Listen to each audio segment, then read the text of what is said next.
Vamos mergulhar hoje numa análise fascinante da psicanalista Elizabeth Roudinesco.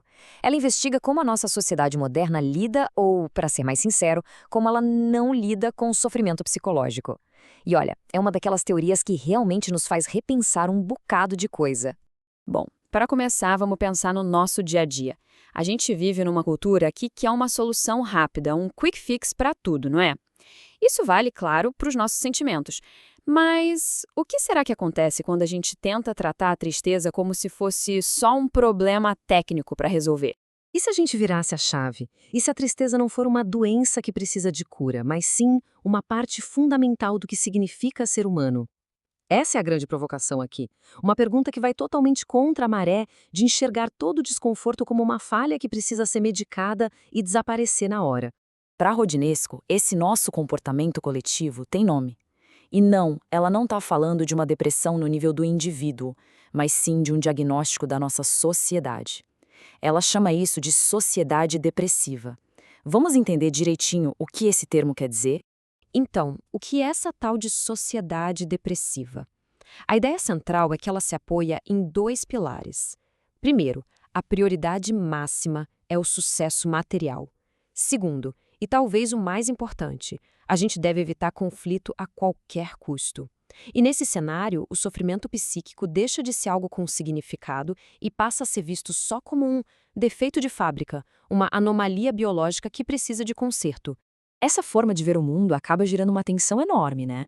De um lado, tem o ideal da sociedade: sucesso, conforto, zero problema.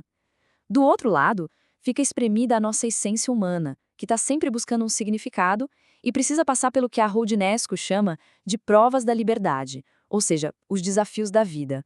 É como se uma parte tentasse anular a outra o tempo todo. Certo, mas como essa sociedade depressiva aparece na prática? A Roudinesco vai além e aponta 4 sintomas bem claros. Vamos dar uma olhada em cada um deles agora. O primeiríssimo sintoma é a medicalização. Veja bem, a questão não é ser contra remédios, mas sim o uso massivo deles como um sintoma cultural. É a nossa tendência de querer silenciar a dor, de calar o sofrimento, em vez de parar para ouvir o que ele pode estar dizendo sobre a nossa vida, sobre os nossos conflitos. O segundo é o que ela chama de abatimento da liberdade. A lógica é a seguinte: quando a gente evita o conflito a todo custo, a gente acaba perdendo a habilidade de dar um sentido para as dificuldades, sabe? De transformar a dor em metáfora e de encarar de frente aqueles desafios que, no fundo, nos fazem crescer. É como se a gente abrisse mão, aos pouquinhos, da complexidade da vida. Aí vem o terceiro sintoma: o cientificismo reducionista. Sabe o que é isso? É aquela crença cada vez mais forte de que toda a complexidade da angústia humana, tudo que a gente sente, pode ser simplificado a uma causa puramente biológica. Ah, é um gene, é um hormônio, é a química do cérebro e ponto final. E essa citação da Roudinesco é perfeita. Ela diz que isso é quase como uma teologia leiga. É como uma nova fé, uma nova religião que não é religiosa. A fé é toda depositada na biologia. E com isso a gente acaba ignorando completamente a dimensão psíquica, simbólica, do imaginário, que é o que nos torna humanos. A lógica por trás disso é super simples, quase um passo a passo. Passo 1, sentir angústia. Passo 2, achar uma causa orgânica para isso. Passo 3, aplicar uma solução química.